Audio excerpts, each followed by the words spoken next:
because Hull were devastating against St Helens in the Cup on Sunday. Gareth Ellis, Mark Minicello, immense up front, and behind them, Mark Sneed. Well, his kicking game destroyed the Saints' Wembley dream. What a dilemma this week then for coach Lee Radford as Sika Manu returns from international duty. Suddenly there's an embarrassment of riches. Can this be the year the Black and Whites finally realise all their potential? Yes, a big night, and second place in the table beckons for Hull and Wigan. If they get there, they really will start to believe Hull. But Wigan are formidable at home, and though they've run them close a few times, Hull haven't won at Wigan for 3 years. The teams then, and Wigan have lost the services of Anthony Gelling in the centres, but John Bateman will step up to the plate as replacement. Bateman is in fine form wherever he plays. 6 tries in his last 3 games. Up front, Joel Tompkins. He returns to the back row, having missed the last 3, and he will make his 150th run-on appearance tonight. And brother Sam begins his comeback after a 9-month injury layoff on the bench. It's 8 years ago this weekend that he pulled on a cherry and white jersey for the first time, scoring 5 tries on his debut in a cup tie against Whitehaven. Hull, meanwhile, have lost Curtis Norton to injury, but Steve Michaels is fit to come back. Michaels scored 2 tries in the first game between these two this season, but Hull lost by 25 points to 26. Up front, Scott Taylor returns to his former club, and the in-form prop forward is in the best form of his life too. He scored 3 tries in his last 2 games. And on the bench, Sika Manu comes back from international duty with Tonga last Saturday in Australia. The other international allowed to leave for the game, Samoa's Frank Pritchard, is serving a 1-match ban tonight, having placed on report in the international. They are the Black and Whites. October's grand final is still a long, long way off. What price a new name on the Super League trophy this year? Warrington were last champions in 1955, Catalan Dragons never, and Hull in 1983. All having a chance of the prize in 2016, but they'll have to get away from the likes of the Wigan Warriors. It's 950 days since Sam last pulled on a cherry and white jersey. Sam Tompkins making his long-awaited return. He was in the side that completed the double in 2013, beating Warrington in the grand final. Then he headed off to the New Zealand Warriors, and, well, Wigan have won nothing since. Gareth Ellis, when he was asked before the match whether there was a special welcome for Tompkins when he comes off the bench, he just smiled, looked straight down the camera and said, well, no, not really, we shall see. They'll just deal with it as and when. But this team is in fine form, there's no question about that. They've lost to Wigan, though, in each of their last 6 meetings. Last win against the Warriors came here in August 2013. It was 34-33, 6 days after Wigan won the Cup at Wembley against the Black and Whites by 16 points to 0. Wigan have lost just twice at home this year to Warrington and Widnes, but they have wobbled in recent weeks, losing 3 of the last 5 in Super League. And 2 weeks ago were on the wrong end of a 40 points to 10 scoreline at Warrington. Not saying they have anything to prove here tonight, but against a team like Hull, you get the feeling they'll have to be on the very top of their game. It certainly is. It's not easy to win here at Wigan, and the Wigan players are fully aware of that. And maybe psychologically, this is where the Black and Whites really have to lift their game. They've got to get off to a flying start. Nerves will play place, and when you think of it, you look through the tides. I mean, there is so much talent out there. I mentioned it in the build-up that it is certainly going to be tough in the forward for the first 10-15. We always expect that when we come here. Sean Wayne, a former forward himself, of course, he plays it very tough up front, and Lee Radford is of the same ilk. Keep your eye out for the clash between Scott Taylor and Dom Crosby, the 2 big guys. This will be fireworks. Players getting ready for the start of a match, and before we do get underway, just like to give a quick mention here to Eric Smith, His son Kieran has been in touch with us, and apparently Eric has been doing things just a bit tough recently, battling cancer. He's not feeling too clever at all just lately, but Kieran hopes that a message will give his dad a bit of a lift. He's a member of the Haydock Amateur Club, and all his pals there are also behind him all the way. There's also best wishes to another big Wigan fan, Ernie Oxley. He's in Fairfield Hospital in Bury. Best wishes to him. And Gordon Melling, the Wigan statsman for 28 years. He's at home. He's missing a rare match tonight. The team are missing him, I'm told. The stats just won't be as accurate until he gets back. So all the very best to Gordon Melling as well. Ben Thaler is the big match referee. The players are all ready. Gareth Ellis looks like he's champing at the bit, waiting to get into this, and they're underway at St Helens as well. Saints against Salford, big revenge mission for St Helens. They're trying to get back on the horse after a massive defeat to this Hull side just last weekend. Mark Sneed gets us underway, a deep kick-off to the corner, and it's Josh Charnley who's underneath it, and a great chase from the kick-off by this big Hull pack, and it'll be a really good arm wrestle, you get the feeling, in the opening 15-20 minutes, and then things just might open up. It's amazing, either side we were looking to get over that advantage line, and you can see there that this solid Hull FC defence, it has been very difficult to break down, especially at that play the ball area. You can see there Gareth Ellis coming right down, second marker. Lee Radford, their coach, has worked very intensely on that department. Joel Tompkins taking the ball into Hull territory for the first time. They've reached the 5th tackle though, so the kick will come in here from Matty Smith. It's a scooter all along the ground, bounces, makes it a little bit difficult for Steve Michaels to pick the ball up, and then Steve Michaels also lost his footing to add to his problems. Well, the only thing I can explain that is that it slipped on 2 occasions. He's got very short studs. It's a very lush pitch out there. I'm surprised if it's set on with maybe plastic studs. Well, you're right, it is a lush-looking pitch. It looks in magnificent condition, but of course this ground is also played on by Wigan Athletic, and congratulations to them on their promotion and championship this week. And the pitch will be dug up first thing in the morning, 6 a.m. The tractors will move in, and this pitch will go in the bin, and there will be a brand new pitch that will be laid. And they hope, keeping their fingers crossed, it'll be ready for the Castleford Cup tie here that's scheduled to be played in 6 weeks' time. First penalty of the match, Willie Isa pinged by the referee Ben Thaler. What you can see, he's just got the arm underneath and then has a little second push at him. Ben Thaler making it quite clear to both sides that he will not have any interference if someone wants to play the ball quickly. And that's good, especially for the fans and the viewers. Leon Price then with hands on the ball, gets the ball into the centre of the pitch, and this is Scott Taylor back and renewing old acquaintances here. He'll be looking for a big game tonight. He's been in outstanding form. So will this fellow, Leon Price, who just pops it back to Washbrook. He offloads it to Houghton. Then they switch the direction of the attack, and Sneed spins it wide to Kirk Yeeman. Well, there's another slip. Maybe they have got the wrong studs on, but he did all right to get it away to Minicello, and Minicello looking to pick up where he left off against the Saints last week. That was Houghton again, the dummy half. Sneed, oh, lovely step from Sneed, and a fantastic try from Mark Sneed. First blood to the black and whites after just 2 minutes 48 seconds. And Mark Sneed just tiptoed his way through this Wigan defence, and he plunked the ball over the line. Second try of the season, Mark Sneed, Hull off to a flyer. And that's what they needed. They needed to settle the nerves, but the ability to keep this ball alive from this play the ball was outstanding. It shows you that they've got just that wonderful positional sense, but that, talk about tiptoeing through the tulips. Wigan defence just caught out there. Look at that. That is amazing. Great finish, great start. Black and whites running hot. No doubt about it, it's on the line. 27th consecutive appearance for Mark Sneed. 7 from 9 goals last week and a drop goal against St Helens.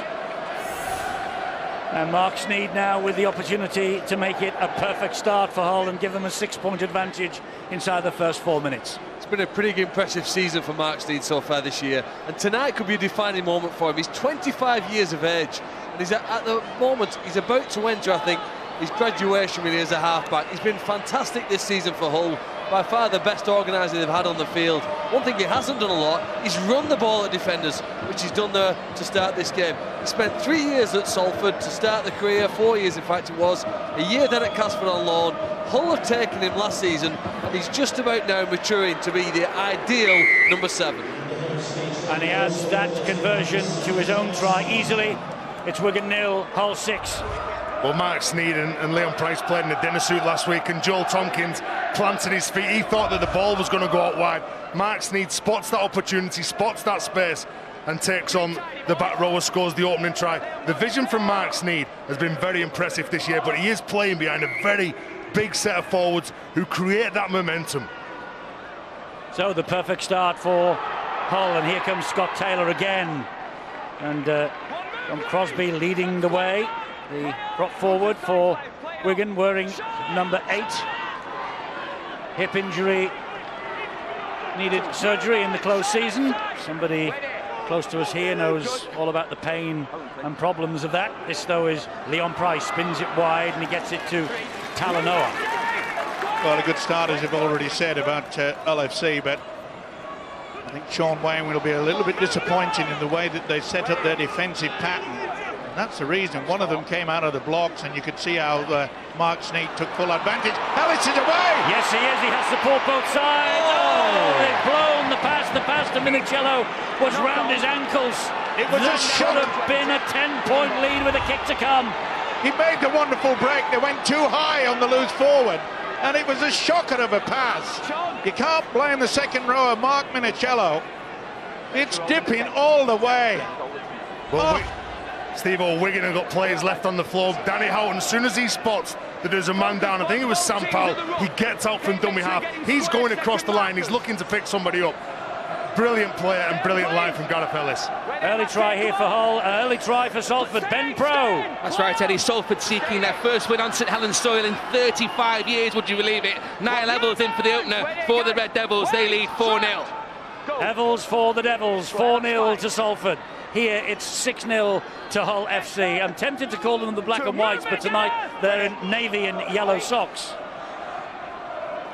Here now is George Williams, the current young player of the year for Wigan. Still inside his own half of the field, though. Sam Powell is right behind him. Looks like there's a bit of a problem for Leon Price. He's out on this right-hand centre role. It looks as though he's hobbling a little bit. Well, he's made it quite clear, Ben Thaler. Just do not have hands underneath, trying to prevent them get on with a quick play of the ball, and that's exactly what Liam Watts did, right over the top. Penalty will help Wigan. Gives them some good territory. They begin this set of 6, 25 metres away from the whole line. Willie Eisler drives it in. Good run from the second row forward. Oliver Gildart, the dummy half. This now is Williams. Drops the pass off to Lee Mossop. Fierce challenge coming in on him from Fonua. Powell is pointing left, so obviously he goes right. He finds Williams. Short ball from him to skipper O'Loughlin. Good tackling. Minicello and Houghton. This is Sam Powell trying to pinch one himself. I think sheer weight of numbers will beat him, and it does. Good work by Scott Taylor there. Very strong to push him back over. Not the best pass. Going to get away with it. Williams puts in a poor kick. Not the best end to the set for Wigan. It was the pass that ruined it, really, and Williams tried to get the little dink through the back of the defensive line. Didn't quite come off. Michaels is tackled by Crosby. Yeah, it looked a little bit high as well. You could hear the Hull fans behind those sticks. There's a big woo. Looked a bit high as well. This is it. This is the build-up. This is where Taylor's strength.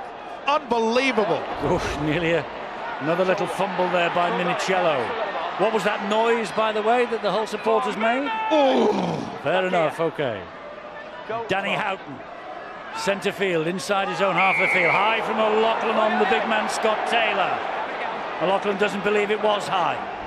You know, you get off the line, you want to intimidate the opposition, and Scott Taylor's been one of the standouts for Hull FC all year, and Sean O'Loughlin, talking to him pre-game, says that he's got to make sure that they slow him down, stop him getting forward, but the footwork from the big man at the line just creates that penalty. Press the red button on Sky Sports 4 tomorrow at 4:55 to watch the Catalan Dragons against the Huddersfield Giants. 4:55, Sky Sports 4. You must press the red button though, otherwise you'll miss the action and it'll be quite a match. And you can also record Catalan and Huddersfield on your Sky box if you press the red button and you follow all the instructions that will appear on the screen. I'm going to try and do it, not record it. I'm going to try and get the red button, press it properly and make sure I'm there with the boys on my brand spanking new Sky Q box. That you paid for, Eddie? Of course, and I've no idea how it works yet, but I'm getting there. 20 metres away from the line. Houghton, Sneed, good ball, Price, Leon Price, wonderful. Beautiful pass, and here is a try for Michaels. Through the arms of Washbrook to Michaels. Second try to Hull in the opening 10 minutes. The travelling Hull fans are delighted. Steve Michaels gets another try against Wigan. Well, he scored earlier in the season against them. Well, I give away the silly penalty that allowed him to get about 45 metres downfield. And how, look at the dummy runner, they had three coming on the angle, Price the offload, and then Michaels take the final pass. Boy, they're running hot. Remember, Gareth Ellis made the break. Minicello couldn't get to it. This could be the third try. Wigan's defence is all over the place. Steve Michaels, he's missed the last 3 matches, a former junior Kangaroo international. He got the match-winning try against Hull Kingston Rovers on Good Friday. That's his first try since, his 5th of the season. Some glum Wigan supporters' faces. But not every one of the Wigan supporters are unhappy. There's 1 or 2 smiles here and there, but not too much to smile about at the moment for Sean Wayne and his team. They're 10-0 in arrears. This has been the most remarkable transformation for Hull FC this year. Remember, we saw them at Widnes. They were absolutely battered by the Widnes Vikings. The players had a meeting behind closed doors. Since then, their season has turned around. The last 20 minutes of the derby on Good Friday, they came back from 20-0 down and won it. And since then, apart from one occasion, they haven't been beaten. Unbelievable from the Black and Whites. And Sneed trying to drag it over the top of the bar, but he misses. But 10-0 after 10 minutes. They believe that they can win. They've got a real team spirit. And when you've got players running at the opposition, George Williams is the man who bites in. He thinks that Liam Watts is going to get the ball. So he makes that decision, which creates the space for Leon Price, who plays through the line, offloads the ball to Danny Washbrook, and Steve Michaels holding his shape on the wing. Great start from Hull FC. Fabulous try from Hull. They lead 10-0 here. We're back underway at the DW Stadium. Leon Price gets the pass to Scott Taylor. And let's see what's going on at Langtree Park. Ben Pro again. Saints have hit the front, Eddie. They've only won 1 in the last 5 in League and Cup on this ground, but Louis McCarthy-Scarsbrook too strong from a pass from ex-Salford halfback Theo Farge, of course. And the extras added as well. So St Helens in the lead by 6 points to 4. So Saints ahead, Wigan trailing. Hull 10-0 here. It wouldn't surprise me that the Warriors are trailing, Eddie, because the defence from Wigan has been woeful. You know, in the build-up, when Danny Houghton set off from dummy half, there was only Dom Crosby. This is a 40-20. It's a marker. This is a 40-20 attempt. Sorry, Steve-O, it just didn't take the right bounce. But look where it ends up, right in the in-goal area. Sargentson with an awful lot of work to do, and what a chase from Hull. Yeah, tremendous kick in the end, but as I say, Sean Wayne has got to get this defence sorted out. When you've got so close to the line with your opposition, and you've only got one man in marking, oh, they're all over the shop. You know, your eyes were taken and noted the length of the kick and the one that trapped him in the corner from Mark Sneed. But the pass before that from Liam Watts that enabled Mark Sneed to have the time and space to put that kick in was a very skillful play from a big man who had to twist and turn and deliver an accurate ball. Wigan looking for a way back into this match, and they might get it with Bateman's offload. That was back to touched one. by Hull. Yes, he's wiped the tackle, can clear. So here is Isa. And Gildart again, he just put the brakes on, stayed almost where he was, took the tackle from Danny Washbrook. Isa behind him, finds Williams, who in turn finds Crosby. It's important now that Wigan just stay in the opposition half. Okay, Don't push the pass if it's a little bit risky, but make sure the kicking game's good and you get a second chance. Good refereeing. Tried to con him there, O'Loughlin. Sargentson, short pass to Bateman. He gets away from Talanoa. And he gets away from a couple more, does Bateman. Great strength from him, and again he goes through two. Drags them further towards their own post. Sensational work from John Bateman. Quick play the ball as well to Powell. Here now is O'Loughlin. O'Loughlin then to Smith.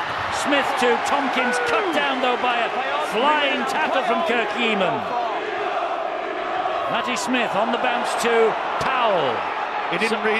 That wasn't meant for Powell. We've really got to get them sorted out. Yeah, can't take it. Matty Smith attacking the line. Dabs the ball in, it comes off the post, and good work by Washbrook. Yeah, he was trying to go around the post there, but it ricocheted away. Now then, Wigan got to be very careful, make sure they get back to the official. Can't afford to give away a silly penalty. That's good defence though, keeping them there, putting on a lot of pressure for the fullback. Yes, Jamie Shaw couldn't get out of trouble there. He did his best. Wigan, though, good set of six developing here in defence from the Wigan Warriors. Another quick play of the ball, though. Here is Jamie Shaw again. Solid tackling, though, from Wigan. This is the deepest they'll have to kick the ball out. They're about the 20-metre line, 25 yards from their own zone, under immense pressure, and very few players set off chasing that. Caught on the full by Sargentson. So here they come, Wigan, trying to get a foothold back into this match. And they won't with passes like that. Oh, and that was risky, and here goes Scott Taylor! Here goes Scott Taylor! They're not going to stop the big man. Scott Taylor is in the form of his life. That was a gift, really. Hang on, I've just heard Ben Thaler talking to the touch judge. He's saying it's a no try. I think this is going to go up as a no try on the field. Robert, oh no, they're going to give a try. Maybe he was asking the question. Was he asking the question of the touch judge, Stuart? He was, yes. He asked for an opinion off the touch judge first. He's obviously got his opinion. He's the man that makes the decisions in the middle. He's the one that decides how it goes up to the video referee. Well, it was a shocking pass from Sargentson. They're certainly looking for a knock on here. Is the ball in touch? No. Everything's all right from that. We still play on. There's no infringement. Is there a push there? Well, there's a hand on. I don't think it's a push. I think that's what will interest the video referee. There's certainly a hand on Charnley as they go for the ball. Does it constitute a push? I'm not so sure. Well, it'll be splitting hairs, won't it, if it is given as a push. Well, There's nothing wrong with that. That is play on. It's got to be play on, surely. It's this next incident here, after it comes back here from Gildart, Stuart, and we're looking then for a hand on. There's certainly no problem with the touch line. Is Gildart impeded here? Is he pushed? Well, again, you know, I don't think Gildart has done anything other than he would have done anyway. He's played the ball and he's knocked the ball backwards. Robert Hicks is the video referee, by the way, watching this every frame by frame. This is not tiddlywinks. This is rugby league. Come on. A little push. Well, there's certainly a hand on. I don't think it constitutes a touch. And they're looking at the grounding from Scott Taylor. It's got to be TRY. Well, the former Wigan man, 2 tries last week in the Cup win at St Helens. Is he going to get a green light here at Wigan? Yes, he is. And the start gets even better for Hull FC. Scott Taylor. 4-year deal with Hull. It was done in the close season. What good business that looks at the moment. Yeah, well, it's a shocking pass from Dan Sargentson right behind the thing, and then they flicked it back. But talk about being Johnny on the spot. His name is Scott Taylor, and boy, will he enjoy that against his old club. So what was interesting about this, Wigan actually had Hull under pressure. They couldn't clear their own half, they couldn't get forward, they kicked in desperation. But when things are going for you, your team are riding high on confidence, this is what can happen. Hull under pressure have gone from one end of the field to the other, put 4 points on the scoreboard and depressed the hosts. Well, he hadn't scored until 3 games ago, Scott Taylor, and he scored in every one since. And Mark Sneed has added the extras. And a great roar of Sneed from the Hull supporters away to the left-hand side. No wonder they're roaring. They're 16-0 up. Well, Sean Wayne will be disappointed. That was the best defensive set of 6 in this game. They trapped Hull FC near their own line. They kicked the ball. Wigan had it. They were over the halfway line. And then they come up with that sloppy pass, that sloppy error, which creates that try for Scott Taylor. But fair play to Scott Taylor for scoring that. Was it a 50-metre effort from the prop forward? Well, all prop forwards will say every try they score is from 50 metres, Terry. I understand that. But the thing is, he outstripped the pace of Dan Sargentson, for instance. And what's more, Wigan now have another penalty. Hull now have another penalty, 10 metres away from their own line. And it's the try scorer, Scott Taylor. He's created 2 penalties for his side because he's running hard. He's using his footwork at the line, straight off the back of scoring a try. He's having a big influence against his former side. Back here, Joel, come back here, far too slow. No. Well, 16-0 here, and Saints more points for them at Langtry Park, Ben. Yeah, they've extended the lead, Eddie. There's a penalty for interference, and then a great Luke Walsh-Grubber earned a dropout for the St Helens team. From that, Percival goes over and extends the lead to St Helens 10 now, Salford 4. 16-0 to Hull here at Langtry Park. That pass looked like it might have drifted forward, but It was forward, and I'm surprised the touch judge has not informed the man with the whistle. Well, they seem happy with it, so Hull are still in possession. Here is Gareth Ellis right now, and Ellis... Well, when you're leading 16-0 and you're in the opposition, this is where you don't panic. Don't try to go and score a try. Obviously, they'll be wanting to, but, you know, stay down there. Make sure when it gets to the last, you get the kick into the in-goal area. Apply that pressure. Turn the tourniquet. Well, here we are. We're at the last tackle, and Price will hoist it. And it's a good chase. Whoa, now then, was he taken out? Was he taken out in the air? Doesn't matter. I think the referee will bring it back for the first knock-on because he believes there are 2. And he thinks the first one was by Wigan. So the video referee, Stuart, allowed to have 2 quick looks at this. Yeah, he will. He's just confirming. I think it looks like the first one's from Sargentson, and then it's knocked back off Hull after that. So I think he'll have got that right on the field. Yeah, Sargentson certainly touched that ball.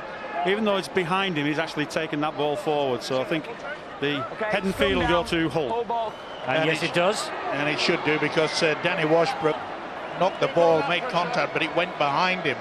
Now this is a golden opportunity. You're right, Mike. It says knock on. It could be a knockout here for Wigan unless they can hold the line. Sam Tompkins hasn't even got onto the field, and his team's hopes are diminishing rapidly here, particularly if Hull get over the try line one more time.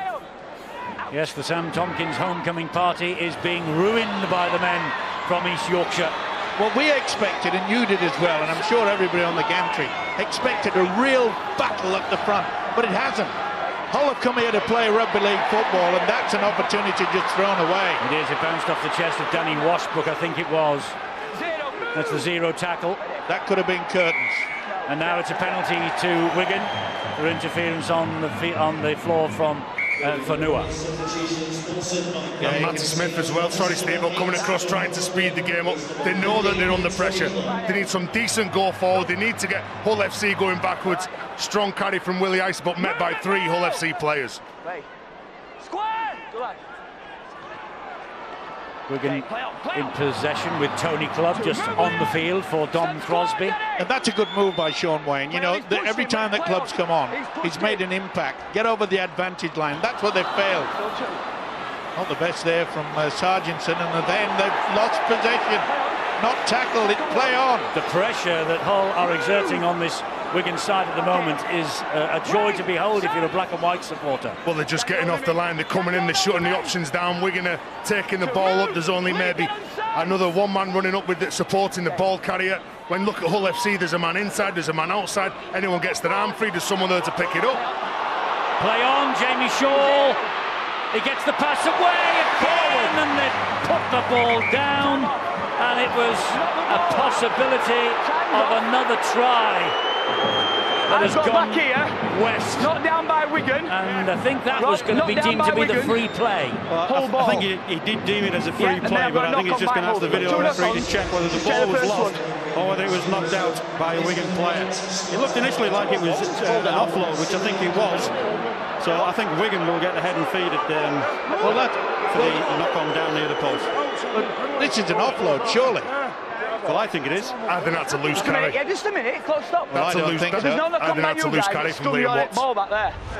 Well, we'll see what the officials have decided upon, but to me it looked as though it was a deliberate pass backwards, so therefore it should have been a knock-on. Well, Stuart, shouldn't this have been a call made on the field of play rather than asking the video referee to have a look? Again, it's this vague area of what the video referee can check. You know, it's a restart. Is the ball out of play? My belief was it was always when the ball went into touch. You know, he should have stuck with his decision on the field and gone with that, really. Isn't it time? Isn't it time we rolled time back and we went back to 1996 and said in goal, making sure the grounding's correct, no feet in touch, that sort of business. It has been said that leave the video referee to what goes on in the in-goal area on try-scoring situations and let the officials on the field and the players take care of the rest. I don't think there'll be any dissenting voices up here for that, will there? Got it absolutely spot on. Someone's lost a shirt as well as everything else. Josh Charnley. Come on. I've heard about him having the shirt ripped off his back. It was almost the case here. Yeah, it was a case of moving pictures, wasn't it? Gareth Ellis said, we'll just take the shirt off him. Maybe there's a charity dinner due in Hull this week. He wanted a signed jersey for Wigan. Well, we're midway through this first half, and really Wigan have not shown up. They've got to get a little bit more superiority down the middle, and that's a good run. That's what club's on there for. Yeah, and he brings it to them every time. It's a smart move by Sean Wayne. He knows they're in trouble. 16-0 down. Quarter of the game gone. Ryan Sutton takes the ball forward. The big fresh men are out there on the field to try and give Wigan a bit of go forward. Here he is again, Tony Clubb. Big problem for one of the Hull players. I think it might be Liam Watts. He was very slow to get off the ground there. Oh, Gareth Ellis went hunting then and missed him. Here's Ryan Sutton. Joel Tompkins got the ball away. Sam Powell. Matty Smith slides the kick to the in-goal area, and it's just too long. Bateman was a hunting. They want to get on with it as well. They're racing through. There's Sam Tompkins. When will Sean Wayne say we need something different? This is interesting. He's out and warming up.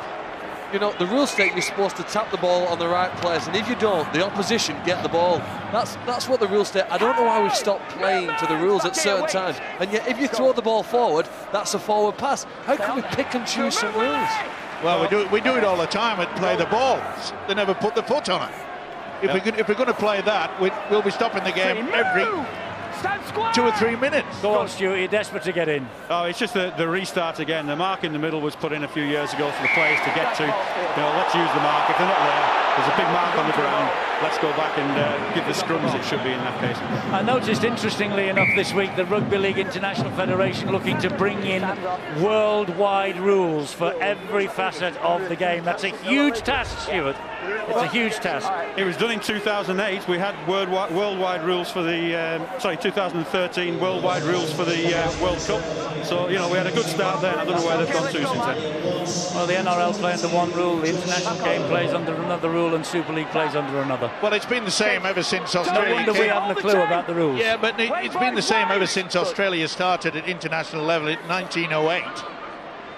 And why they can't get their heads around the table, you know what they often say, you know, put people around the table, off go the heads and on goes the pumpkin.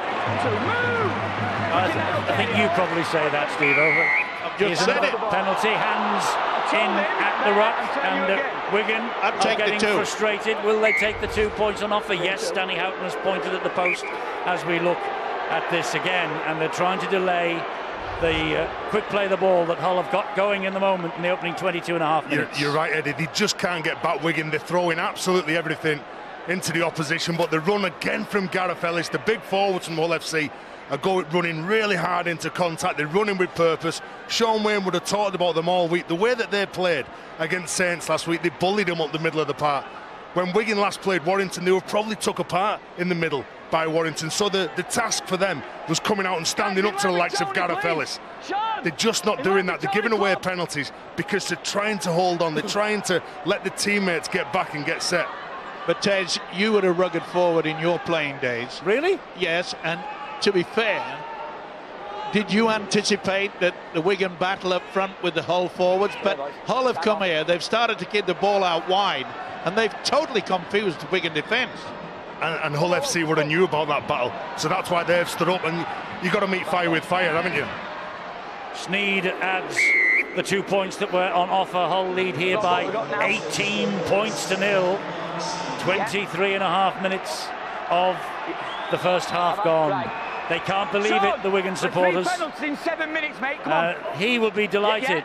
And on the back of this good run of form that his team have produced, Lee Radford's got an extended deal up there in East Yorkshire, and very well deserved the way that this season has been turned around.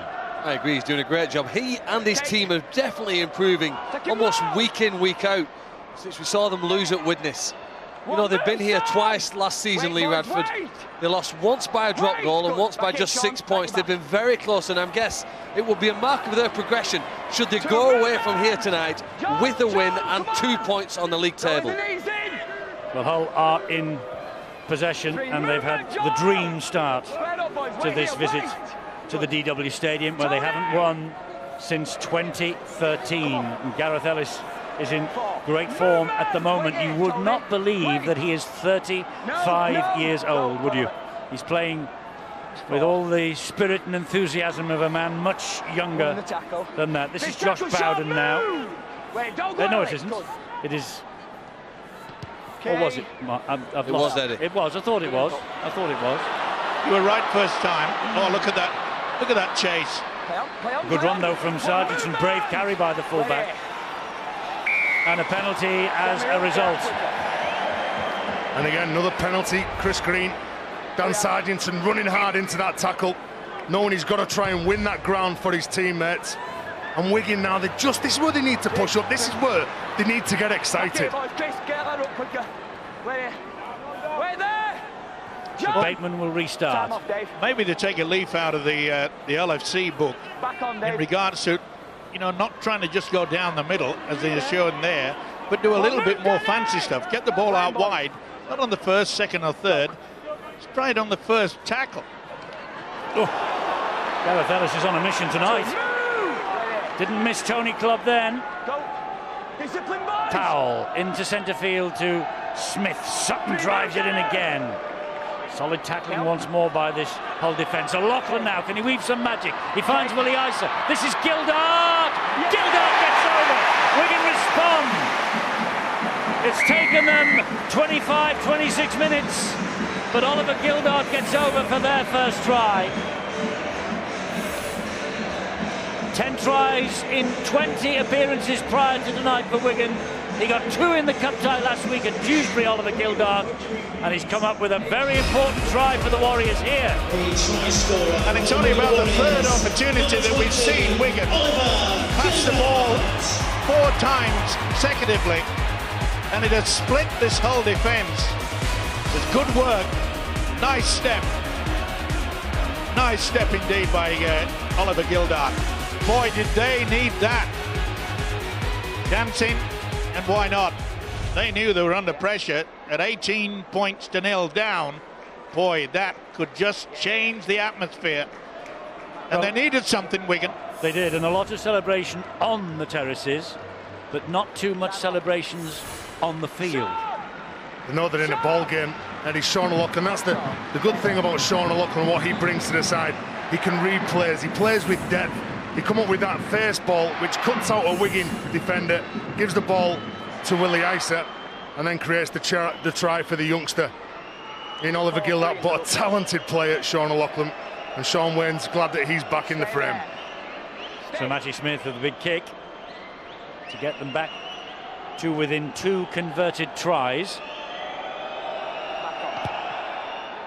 Ooh, and I think it's missed. Well done. There was a little hesitation then from both touch judges. The flag was hovering. It was either going up or down, and then they waved it away. It seemed to go right over the top of the post. Well, a quick play of the ball helped Wigan, didn't it? Ryan Sutton did well, landed on his front, jumped up fast, provided the ball to his teammates, and Oliver Gildart skipped inside what I think is a very poor attempt. I saw the disappointment on Mane Fanoa when he actually recognised that Gildart had gone over and scored. He's a far better player than that. 2 captains now, listening to the ref. Moan about the ruck, right? It's quite even. 4 penalties against you in the ruck, 3 against you in 26 minutes. Right, it needs tidying up. Both teams, both of you, that's the focus, ruck, and it's sorted out. Well, Ben Thaler has set the agenda out, and the 2 skippers. will now have to tell their players to clean up the ruck, clean up the area around the play the ball. 7 penalties, he says, he's issued for infringements around the ruck. And I'm glad that the referee has done that, because it can get persistent. Oh, what a hit! Gareth Ellis. What a hit! Oh, I tell you what, though, and Gareth Ellis is shocked and amazed. This was a brilliant shot. Gareth Ellis comes in from the blind side. Ryan Sutton's just looking at the man in front of him. He doesn't see Gareth Ellis. Look, he's eyeballing another player. He's running straight at Washbrook and misses that one. Is that a shoulder charge, Stuart? Yeah, he got the shoulder charge. Yeah, yes. He didn't lift the arm anyway. Wasn't a ball, Stuart, but it was certainly a shoulder charge. It was a big hit. Stu. It'll be in. Don't worry about that. That will be in, Eddie. That's for you, that one. Yeah. Well, if it's penalised, it's always in. Well said, Steve-O. I'm glad I'm not a lone voice. Too true. Bateman. Well, look a little bit more lively now, and they've got a lot of shape of Wigan. This is better. Oh, that'll be a knock-on. No, yes, back to 6. First knock on. No, first knock-on. That way first, then a knock-on by Well, no Wigan. real advantage. Let's second knock-on by Wigan. No, he played the advantage, but there was no advantage because the player went behind the There's the knock-on. Yeah. Now, where's the Wigan knock-on? Well, he says Willie Icy knocks on there. He lost the ball, then gathered it back in. Whether it's slightly irrelevant, isn't it? Wigan have been awful for 20 minutes, and yet all of a sudden you get another chance, if they score in this match, to almost catch up the gap, which looked at one point too far from them. Powell then from the base of the scrum. He finds Matty Smith, and he gets it away to Joel Tompkins. He made a point, Phil, about Manny Fanua. He's not the best defender. Sometimes he just hesitates. Sometimes he hangs back in the defence. And I'm surprised that Wigan are not putting more pressure on him on this left-hand side. They're going that way now. With Williams to Sargentson to Charnley. He had the bumpers up to Charnley, tried to get through the defensive line. They stood firm, plays the ball to Gildart. Sargentson brings it back the same way, and Sargentson fancies his chances. Good tackling low down around the ankles by Danny Washbrook. Gildart, the Wigan try-scorer, off the ground and finds Williams again. Williams then gives it to O'Loughlin. O'Loughlin, he gets the ball floated out to Don Manfredi, and he puts one in the face of Mark Sneed, comes back and takes on Danny Houghton, Super League's top tackler year on year, Danny Houghton. It's got to be a good kick, surely the dribble into the in-goal. No, to Ryan Sutton, power play, and he's lost it. Houghton will try and work the ball up the other end of the field. Will they have a look at this? Well, Tony Clubb had a little bit aggravated there. Are you going try or no try? Right, time off. They're going try on the field, Stuart? I think they'll go no try on this one. But no try on field, Robert. Yeah, he lost possession, surely. Just make sure you're all right. Well, he's got a tackle in goal, so the game will be restarted either with a knock-on or a goal line dropout, depending on what happens here. Does he get the ball down? He's only got to have some part of his hand on top of the ball. I think it's come out of his hand. Yeah, there's a huge gap there. Huge gap, sadly. Boy, Wigan needed that. Yeah, that's come clear. That'll be a knock-on. There'll be a 20-metre restart. Well, it's not a huge gap, but it's a gap. I think the reason pretty why huge from this angle. The reason why Wigan are back in the game is because of Ryan Sutton and Tony Clubb. This won't be a try. You can see that he loses the ball. It's clear separation, won't be a try, but he's made a huge impact. You're right, Terry. Clear separation, no try. Wait there, Danny! Wait there! Hey, don't be running in. Leave it to me to sort out. Don't be there. Back here, boys. Okay, back on. So a restart on the 20-metre line for Hull. They survive. And it's another drive forward from Fanua, the man who arrived from the Melbourne Storm. They've signed some big players, haven't they, Hull, this year? They really have. They've had a real go at the chairman, Standing touchline. Adam Pearson. He's put his money where his mouth is this year. He has, Eddie. Standing touchline, they were absolutely huge. Sorry, huge. Sorry, Ted. It's a well-balanced side now. You know, they've got the forwards, but they've also got the technique. You know, with Price and Sneed. But Danny Houghton is a real ambassador out there. Oh, what a hit! Deary me.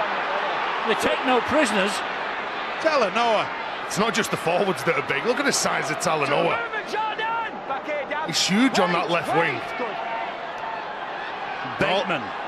Good run from Bateman up the middle. Oh, well, it's a good job that he missed, actually, Talanoa.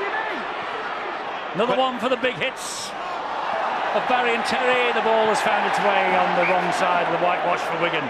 They're just misfiring, aren't they, at the vital moment, Wigan? Well, the problem is that they haven't had much possession in this first half. And it's only the last 10, 15 minutes where they've had any threat. OK, they come up with a try from Gildart.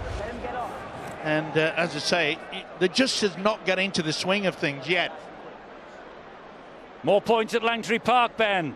Your half-time due any moment now, Eddie, and after 3 tries in the opening 15 minutes, we had to wait almost 25 for the 4th effort that came from Dominic Peru for St Helens after a great offload in the back, in the build-up, I should say, from Alex Walmsley. So St Helens extend their lead, they're now ahead by 16 points to 4. And poor old Salford, having had the points deduction for the salary cap breaches, things not going right for them at all. Either in the Challenge Cup, they're out of that, and in the Super League, they're down at the foot of the table along with Leeds and Huddersfield at the moment. Huddersfield, though, will play the Catalan Dragons in Perpignan tomorrow. And it is a match you'll be able to see live on the red button on Sky Sports 4 at 5 minutes to 5. The never-ending story of the Super League in 2016, and what a story it is turning into this year. Jamie Shaw. Are we see the changing of the guard in the Super League this year? Some big names struggling, some teams emerging. As Sneed dabs the kick in behind the defence, it bounced horribly for Manfredi. And very well taken by Manfredi, and Yeaman was all over him like a rash, and they can't get out of their own end here, Wigan. Wigan fans thinking they were well offside. But also, I think, appealing for some high tackling that they believe they've spotted the Wigan supporters. Looks as though Hull have a reward for stopping Dan Sargentson. Teams have watched Wigan and seen how many runs and metres he's made and how often he's helped his team to get out from their own end of the field. But they've stopped him pretty successfully so far. Can they stop Bateman? Yes, they can. It was a solid hit by Thompson. Jordan Thompson. Matty Smith deep inside his own half, gets the kick away. Good deep kick as well. Oh, everyone's left it to each other. Jamie Shaw in the end takes control. That was a brilliant kick because they were restricted metre-wise. Wigan on the first 3 carries, they won the last couple of plays, and then to get that kick away, Matty Smith did a great job for his teammates. This is where they need to work hard. That'll be a penalty. And there's another infringement in the ball area. Sean O'Loughlin definitely reaped that ball away. They're on a warning, Wigan. Ben Thaler's just made the sign. Next one in the sin bin. Well, a penalty, and the fact that Scott Taylor has come back onto the field here with just about 6 minutes to go gives Hull a chance to find a way of maybe getting over for one more try. There's Sam Tompkins. Maybe it's about the time we're going to see him. Yes, he's waiting to make his entrance. Last game, August the 30th, 2015 for the West Tigers in the NRL. He played all 24 games in his first season down under. He got 13 tries. Last year, only 13 appearances. I'll tell you what, the players tonight are slipping and sliding all over the show, aren't they? Yeah, they've got to change the boots at half-time. It's become a bit of a problem there. Right offload. Here comes Thompson. That was Minicello, got the ball away to him. Tompkins rather waiting to come on. Houghton, Price, Washbrook. Washbrook releases the pass and finds Michaels, and broken play to exploit maybe. Something with a big hit. Play on, says Ben Thaler. Hit the chest. Houghton gets the ball away to Thompson. Sneed. He was being scragged back. Oh, it's bouncing all over the joint. It was. Needed someone to take control of it. Brilliant tackle by Danny Houghton. Absolutely superb. He just never gives in, this kid. Neither does Williams, but this tackling from Hull is tenacious. I think that should not have been a penalty. That was stripped. That was the 2 men in the tackle. Here he is. And listen to the crowd. The hero, Sam Tompkins. Can he produce the magic? And boy, Wigan need it. he is under pressure, and the Wigan supporters on their feet to welcome him back. We're always accused on Sky Sports of overhyping this fellow, but he is a superstar of the game. We make no apologies for the fact that we welcome players like him back to Super League when they return from the NRL. He is box office, there's no question about that. And I just wonder whether he's got the magic wand and he can just wave some magic across this Wigan side tonight. I said before that he will be rusty. And remember, before the game started, Gareth Ellis, the skipper of the Hull FC, said, no, we'll just meet him, see what he gets. He's got to look. I've asked for a replay. I've given your head and ball, but I've asked for a replay. I think Ben Taylor's asking the video referee to have a look at this restart again. He ruled a knock on at the time. Can't be right, can it? If the referee gets it wrong, he gets it wrong. But just go with the decision. It might be, Terry. Give the referee, empower him to make a decision on the field. Well, they've turned the tackle and the ball is stolen, but you know, a knock-on was ruled and we were playing on from that. And we've been waiting about 2 minutes to get the game restarted. It's a knock-on, so it's whole ball. It's a knock-on. The video referee has whispered in the ear of Ben Taylor. He got it right first time. So he's deemed that as a loose carry then, just for the viewers. Yes. So Hull have head and feet inside the Wigan 20. And they go down the left-hand side here with Yeeman. I'm sorry, Eddie, but are we going to start bringing this back into the game? It's going to be stop-start all the time. You've got to have confidence in the man with the whistle. He said he was a knock-on. Get on with it. Well, so long as everyone's prepared to live with their mistakes, that's fine. Yeah, well, he's out there to be in control. It's only when he's totally confused, not on every occasion. Well, he obviously had a huge doubt in his mind whether he got the right call, and he wanted to make sure he had got the right call. Anyway, Hull are on the attack as a result of that decision. And it's Washbrook. Washbrook in centre field. This is Sneed. There's a hole here for Minicello. What a great tackle by Powell and Bateman. And Tompkins was involved as well. Taylor looking for a second. Offloads the ball. Bowden gives it then to Price. Price, oh, it's too strong. Yeah. Only just. Yeah, it was slowing down pretty quickly. And boy, the first that we've seen from Sam Tompkins was not a wonderful attack, but it was a wonderful tackle. Tompkins went low to prevent the try being scored. So just over 8 years ago, Sam Tompkins made his first team debut here on this ground for Wigan. And within 5 minutes of being on the field, he scored his first Wigan try. I bet the Wigan supporters would love to see him repeat that feat here now, just before we get to the break. Just trying to work out where he's playing at the moment. Is he? He's not a full-back, or is he? Is he playing full-back? Sargenson's the man who's gone off, so I suppose the answer to that is yes. Yeah, well, we won't know fully until Hull have possession. Sutton and Smith. Oh, he's lost that ball forward, and no, what does the referee say here? One each way. One each way, and it's Hull's head and feet. Yeah, no advantage, first knock on. Well, there's a knock on. There's a knock on. He went for the ball for Nua. One of what? Yeah, the last touch was off Mark Smith, wasn't it? Matty Smith came forward off him last. The knock-on's right. Well, we're agreeing tonight, Stuart. Must have taken the right tablets. You know, this is another thing. Last night, if I remember. Nice and calm. Okay, stay on.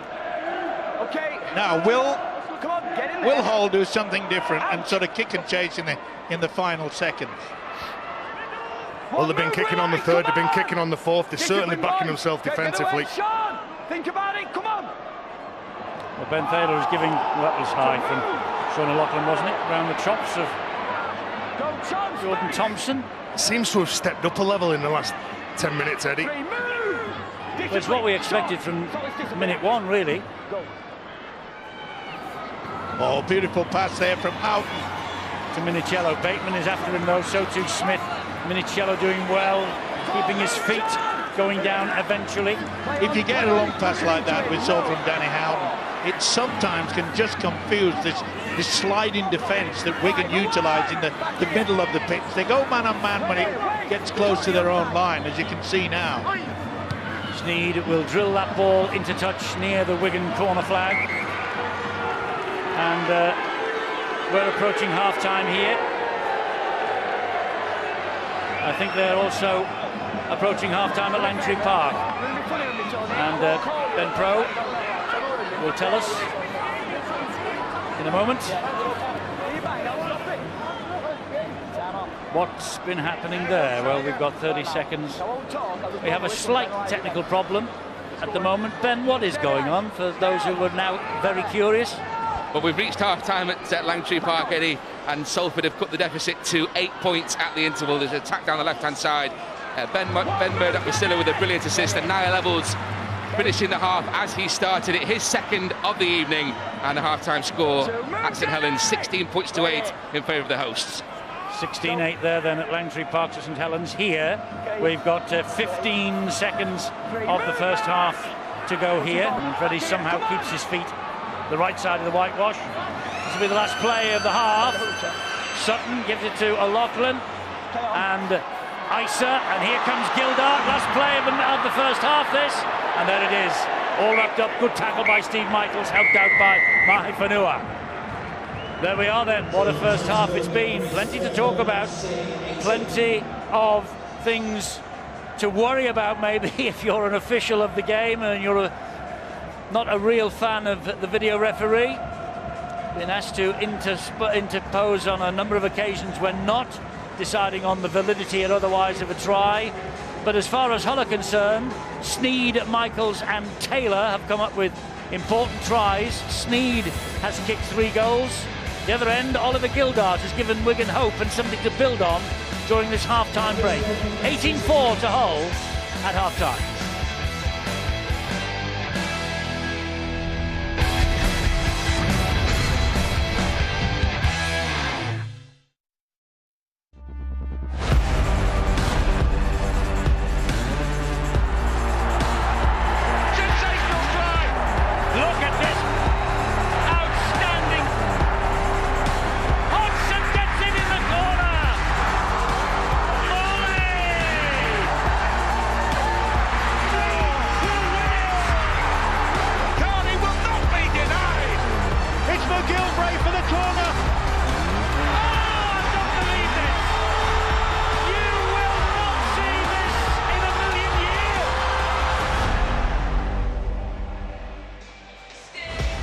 Yes, a little bit of magic in Newcastle next weekend. The Magic Weekend, one of the best weekends of the Super League season. Day 1, Sky Sports 3 at 2. Day 2 on Sunday at 12:30 on Sky Sports 1. So, Wigan with work to do in this second half. They trail as they restart the game by 18 points to 4. And you know, this is their 9th home game of the 14 Super League fixtures they've had so far, Wigan. They won't be back here until the Challenge Cup quarter-final against Castleford at the end of next month. And so they have a very difficult period coming up, Wigan. They're on their travels from now for the next 6 weeks. And that will take in, of course, the Magic Weekend at Newcastle next weekend when they take on the Leeds Rhinos, which will be very interesting indeed. Well, more to the point, Wigan really need to get back into this game very, very quickly indeed. By the way, Steve, Hull and Hull KR will meet at the Magic Weekend. Yeah, that'll be a good one. It'll be a tremendous weekend. Don Manfredi will run the ball back for Wigan. And let's go to Ben for news of early points in the second half, Ben. That's right, Eddie, and as it stands, Saints on course to climb into the top 4 with Wigan losing there and Saints winning here. They've extended their lead within a couple of minutes of the restart. Johnny Lomax it was after Adam Swift had covered half the length of the field returning a kick from his in-goal area. What a plus it is that they've got him back after 2 months out with an ankle problem. He set the platform. Lomax with the try. 22 points to 8 now, St Helens lead. So just to add insult to injury, if Wigan lose here, they will lose their spot 4th in the table to their nearest rivals. But they haven't lost the possession here because that was good work on the ground by Manfredi. Somehow he stayed the right side of the whitewash. And that's a great kick underneath the post here by Matty Smith. Oh, and carried over the dead ball line, was it? It was carried over the dead ball line, surely. Well, did he take it? His feet was in the in-goal area. That's got to be the decision. Takes it there and wobbles. Did he get it now? Well, his foot's on the line. He hasn't caught the ball on the full. This should be a goal line dropout, I think. That's what I thought originally, Stuart. Checking it now. Don't you think? Now, when he's not got possession, his foot's out of play by the time he catches it again. It's when he takes possession. That's it. Yeah, it's taking it there. Mistake from Manafanua. It is a goal line dropout. And it's just what Wigan needed. I just want to make the point that Lee Radford, the whole coach, surely at half-time would have said to his players, especially Mark Sneed, the one thing we don't want to do is kick directly to Sam Tompkins. He's taken the full-back position. Try to starve the ball away from Tompkins. So Hull with a little bit of work to do at the start of this second half then. This is Sean O'Loughlin, and he's gone without the ball. He's knocked on. They're up for this, aren't they? They're getting the bodies in front of Wigan. They're whacking everything that's there. They're hitting under the ball. Danny Houghton, the man who's the hit man in Super League, he's got tremendous work rate. He backs himself all the time. Discipline, no penalties, come on. Ben, more points at Saints. Yeah, from the try that you just saw when you were last with me, from the restart, Salford competed, got it themselves, and Justin Carney went over to cut the deficit to 22 points to 14 now. Really reaching boiling point here. Let's get half-time news from here. Bill Arthur downstairs. Oh, contrasting views down on the sidelines. Hull very happy with their first half efforts, determined to continue in the same vein, not allow Wigan a chance to get back into this game. Wigan, well, you could see in the dressing room cameras Sean Wayne really giving it to his players. A frank exchange of views was how it was described to me. Room for improvement in all facets of the game. And afterwards, the Wigan coach was out in the corridor, far into the corridor, prowling like a very large bear with very bad toothache, which, if they don't improve things, will only get worse. That's a great kick. You can see the backspin on that ball, and look at that chase. It's been a highlight from Hull over the past 4 to 5 weeks.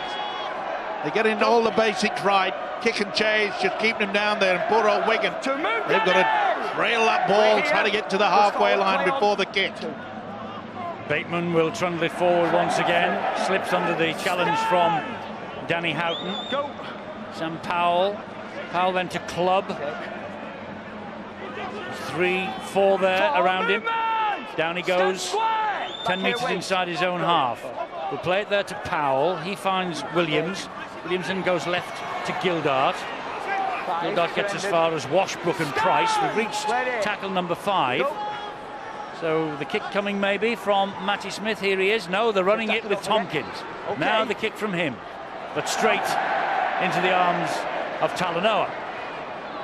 Well, we have another try at Langtry Park, Ben. Yeah, 2 in 4 minutes, Eddie, for Salford it is. And it's put this match right back in the melting pot. Niall Levels loves Langtry Park, tries in his last 2 here, and now a hat-trick tonight, 22-20. 22 points to 20, and a long time since Salford won an away game against St Helens. Is history beckoning for them tonight, the Salford Red Devils, who've been doing it tough just lately, as I said in the first half. Fascinating season, isn't it? It really is, in the first Utility Super League. Minicello has played well again tonight. He was immense against the Saints last week. And again, you see that Hull have put themselves in a good position for the kick. Bryce, it's a high one. Hanging everywhere. Tompkins is safe underneath it. Tries to get them going on the front foot. Look how high that kick went. He did well to put himself underneath it. Not the easiest things to pouch, are they, those? No, it was spinning. It was spinning all over the place. But yet again, we see Wigan, they're struggling to get anywhere near the halfway line. That's why their kicks, when it gets on the last, it's not all that effective, though they're getting close to the halfway line now. Cherry and White have got a tremendous record against Hull in Super League since 1998. 35 wins from 45 meetings. And I think I'm right in saying that Hull have won only 3 times in away encounters in Super League at Wigan since 1998. A dab down the line from Tompkins, finds touch. Hull weren't interested in bringing that one back. No, but it was good basic football and good thinking by Sam Tompkins. He realised that the kick game, just to turn him around, try to force the error. Slowly but surely, just getting back into the swing of things. Well, just try and win some field position, Steve-O.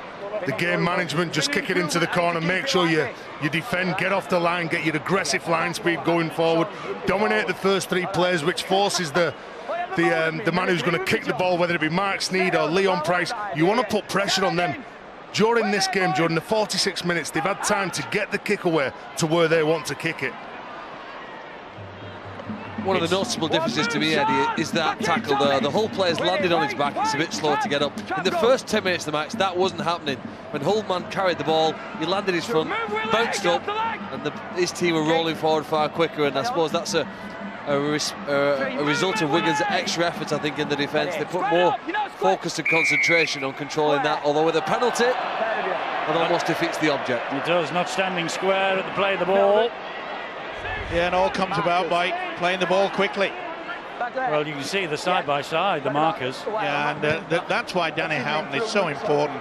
You know, he's talking to the players all the time. You know, keep it tight, go there and play the ball quickly. He's having a fantastic game. Having a great season, Houghton, and tremendous career. Slowly, though, isn't it? I mean, it builds slowly for Danny Houghton, and without too much recognition. Here's another penalty and another warning to Wigan for infringements at the ruck. Just going back to that Houghton point, he's so unfortunate that the likes of James Roby's been on the scene. How many times might he have played for his country had Roby not been there? Yeah, it's a point that he's fully aware of as well, but boy, if anybody puts his heart and soul into the game, it's him. We'll be talking to John Wells at full time at the touchscreen. And as well as Roby, of course, he's got Darrell Clark and Josh Hodgson, who is playing so well in the NRL at the moment for the Canberra Raiders, who are vying for that hooker's role for Wayne Bennett's England at the end of the season. Price he got the ball away, but he was knocked off his balance when he did. They were lucky to get on that. They were very slow. Somebody called for it. Minicello finally snapped it up. Yeaman. Wigan a bit more vigorous in the challenge in the opening 10 minutes of this second half. There's that man Houghton again, and he gives it to Sneed. Sneed then gets the pass away to Bowden. Bowden takes some stopping. Stop him eventually, 10 metres away from the Wigan line. Well, we saw early in the game, didn't we, that Mark Sneed took them on. Sneed, a little kick through, that was good. Shaw was hunting, but fortunately for Wigan, George Williams was alert. Yeah, really well did the stand-up Williams, had to as well. It was a dangerous little jab through. They scored off a very similar play last week in the Cup against St Helens, and Wigan's homework paid off there. George Williams' awareness and spatial recognition of where the ball was going to be kicked from and where it was most likely to end up meant that defensive assignment was achieved. Well, the visiting fans have gone into the old song, Old Faithful. They realise that the clock's ticking away, but you can never write off this Wigan outfit. You can't with speed like Gildart, and he's got support from Chani and is inside. That's a great tackle. That's a great tackle from Leon Price. Boy, didn't he? He just got into top gear straight away. I think he just slowed down and hesitated, maybe to have a look to see whether he had anybody in the inside. Look at the speed here, and then he just hesitates. That was sufficient for Price to take it. He was waiting for Josh Charnley to cut in field. That's what he was waiting for. To move, Sam! Squared up! Back here, lads. And Josh Charnley just didn't come. He stayed on the outside. Here goes Talanoa, and Talanoa's got strength. Free move! That should be a penalty. Willie Ice is lucky. Yeah. Shaw gets it away to Houghton. Houghton then to Sneed. Sneed to Yeaman. Yeaman's on his own, surrounded by Cherry and Whites. Move, John! Surely they'll take another drive and then get the kick in. Minicello. That's good thinking. That is very well played. And now Sneed surely will want this. Go. And Sneed's always going. Oh, I thought for a moment he was going for one of your favourites there, no, Steve. I didn't call it. He's down. Play on, that's one move. But that is good defence. The ball carrying arm is not on the deck, is it? Well, he says it was, Ben Taylor. Down, and then you continue to drag. Fanua is penalised for the drag. Ball carrying arm, it's a floor and it drags. Well, he's been good, hasn't he? Yeah. He's been very strong for Nua in defence, in attack, bringing the ball away from his line, mixing it with some of the bigger fellas in the Wigan jerseys. That's about the fourth time Josh Charnley's had the shirt nearly stripped off his back in this match. Tolima Tautai has come on. Nice offload. And this defence is pretty solid, isn't it? They're working as a unit, and that's going to be a penalty. Messing around. Mark Sneed didn't get out of the way. He said he was being pulled. Back into the tackle. Get out of the ruck. You see quite clearly he went in for the second grab. Relieving penalty for Wigan. They'll be happy with that. Back here.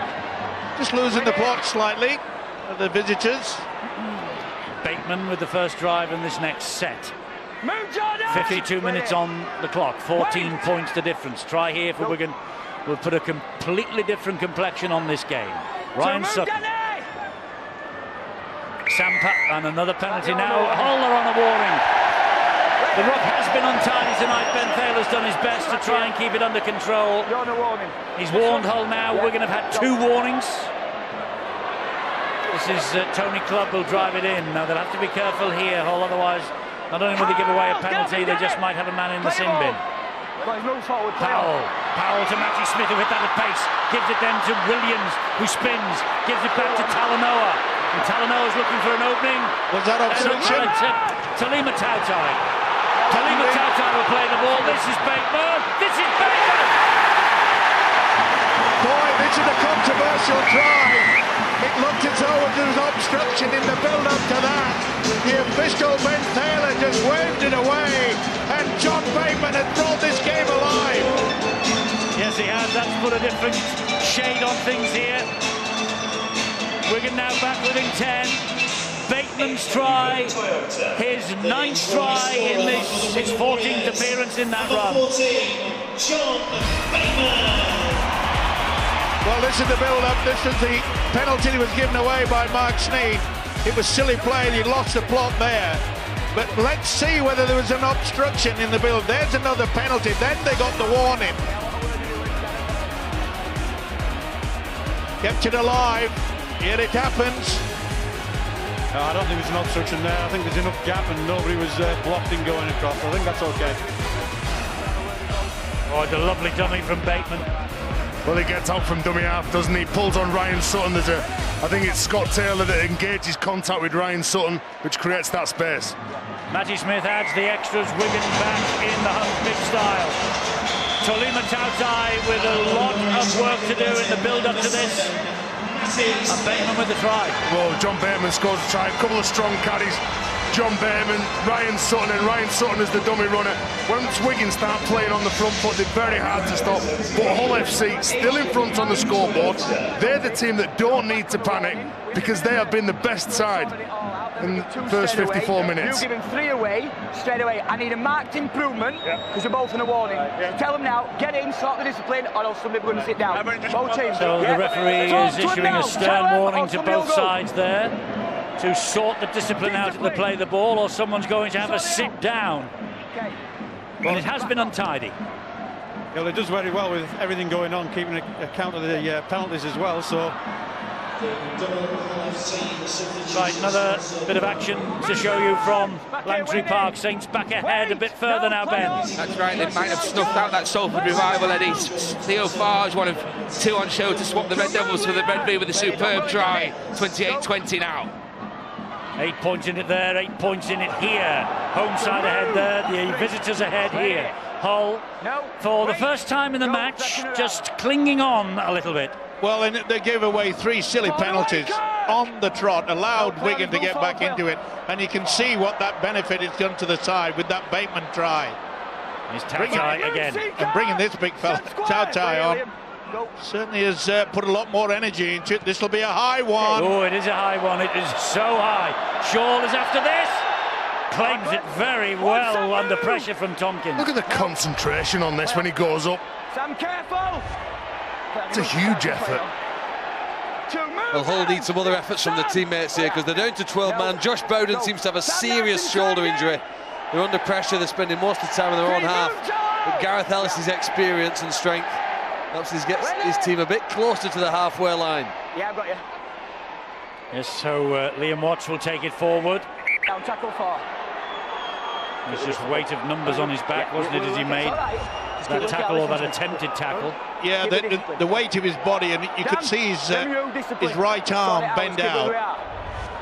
Right there, please. Tackle 4. What's the right arm go down? Oh. Right there, Liam. He's a brave lad. He's staying on the field. Looked in all sorts of strife a few seconds ago. Well, that's an easy way to spring the shoulder, that's for sure. But as I say, they're tough out there, tough hombres. Reached the 5th tackle, so last one here, and Sneed slides the kick down that line. Charnley touched it with the foot, so it's all on now. Charnley takes it forward. Little doubt in my mind, Lee Radford, the Hull coach, has got the message out and say, come on, Mark, put it into the corner. Let's make Wigan have to work very hard to get into a good position for their kick. It's a little bit like chess at the moment. Williams gets the ball away to Willie Isa. 3, move it down! Play on, he's holding him in. Williams again. 4, move down! Takes them over the halfway line on tackle number 4. Good. Powell to Smith. Here's Tautai again. Made a difference. Tackle away, boys! Well, they're getting over the advantage line. This has got to be a high kick as well. Matty Smith. Always gone for the corner. Make sure we get him back to 10. Very well read by Shaw, that was. Good chase, though, from Wigan. Tremendous chase. Led by Bateman. Yeah, it's a vast improvement on the first half performance in that particular section. Well, if you look back 60 seconds, you saw that when Wigan's players carried the ball, they made 10 metres plus. In 2 runs there, they've just about made 5 or 6 really Hull. They're not able to make the ground they were in the first half. If you're a betting man now, you probably put your money on Wigan. Yes, even though the ball is let go, Wigan have got it back. Why did they try to offload? We've seen a big momentum change in this second half, and Crosby has it now for the Warriors. I mean, this is just committing suicide to offloading with so many people around you. All you needed was another drive and then get the kick away. They've got the ability in Mark Sneed. He's got the power with the kick. Now they're under pressure. Don't be surprised if Wigan go out wide. Great drive from Isa. Sam Powell waits 5 metres away. Back it comes to Williams. Williams then to this man again, Tautai. Created havoc for the try. Good hit by Ellis. Boy, there was no way in the world he was going to offload there. Powell, back it comes to Matty Smith. Here now is Williams. Here's found Tompkins. Can he crown the comeback with a try? Yes, he can! I think they'll give this. He'll give this, surely. Oh, he's going upstairs. Well, it looked like he got the ball down cleanly. We've got a try. They have a try on the field. I think this will take some denying. And it looks like Sam Tompkins has crowned his comeback to Wigan with a vital 4-pointer. They're just checking the grounding, Stuart. Yeah, just has to get it on the line. I think there it is. It's on the line. That's a try. There's no doubt in that one. Robert Hicks is the video referee, remember? Oh, it's TRY time. Don't worry about that. And it's nervous time for the whole outfit. Lee Radford has got to get. This will be TRY for sure.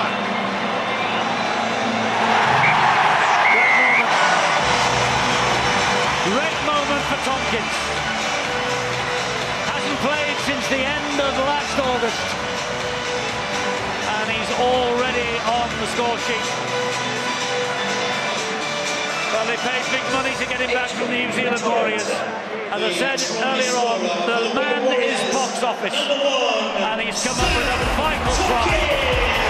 Yeah, it's all about reading the game, putting yourself in a good position. He throws the dummy. Hull just hesitate, and they'll look at that offload from Kirk Newman. They didn't need it. It's just given a gift to this man. Can he be the hero again?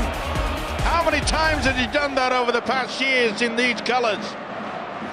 Well, when he was training with the England squad last October, prior to the Four Nations, I bet the Wigan supporters didn't think they'd have to wait till the middle of May and an hour into a match before they'd see him get over for the first try, but he's certainly made an impact, made a difference. And to answer your question, Mike, why did Hull offload the ball? Because when your teams don't go forward, you've seen enough rugby league to know, when teams don't go forward, they panic and try and offload the way out of trouble. They didn't work the way out of trouble. And now with an extra 2 points here, perhaps from Matthew Smith, this game gets very tight. Yes, it does, if he can kick this. Incidentally, Sam Tompkins, last try in Wigan's colours, the Challenge Cup final of 2013. Yes, it was against Hull. And that kick from Smith is perfect. We're coming up to the hour mark, and there are now only 2 points in it. Wigan have fought their way back from 18 points adrift. Well, you've got to read all situations and you've got to read what's in front of you. Sam Tompkins does that. He can see that Kirk Yeaman's backing off.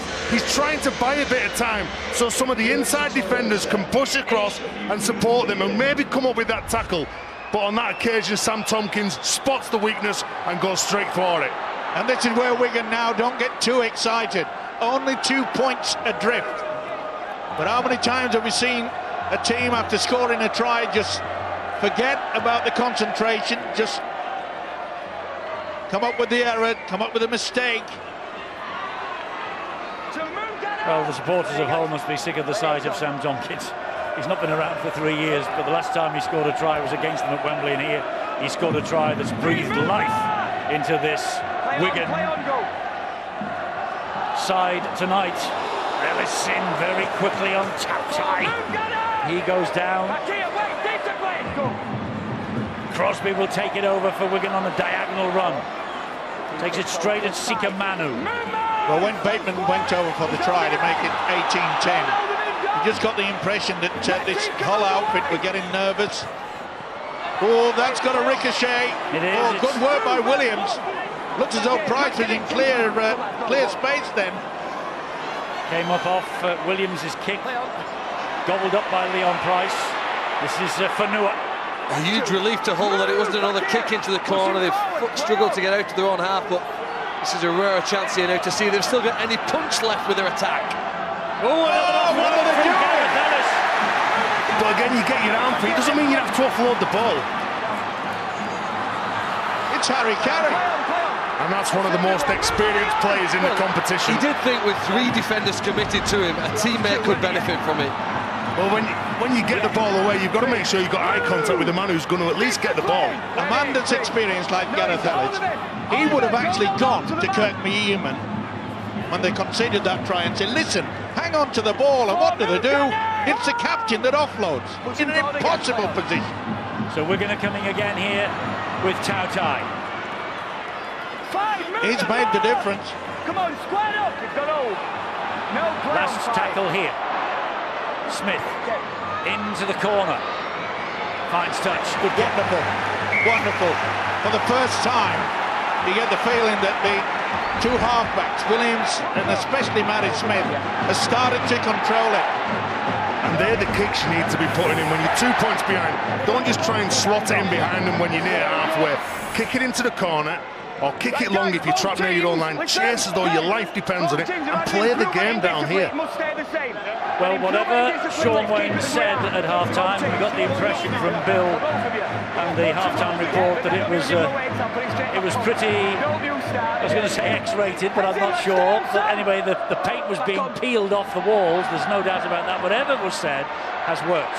Just the basics. You're not running hard enough, you're not tackling hard enough.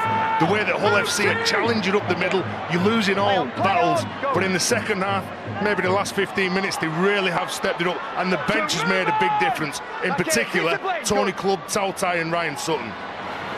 And I don't think that Sean was quite as calm as you, Terry, when he was assessing the first half performance. But I think you're right, that's probably exactly what he said. Here, though, now is Yeaman. That's 4 tackles gone. Wigan have defended this set well. They're not at halfway yet. They might be in a moment because Gareth Ellis has it again. He gets them over the halfway line, keeps the legs going. We thought about the offload again for a moment. This is going to be a good kick into the corner. And it's Mark Sneed who does exactly that. Goes over the head of Josh Charnley. Finds touch on that far side. Again, basics. He's got a very good brain, this fellow Mark Sneed.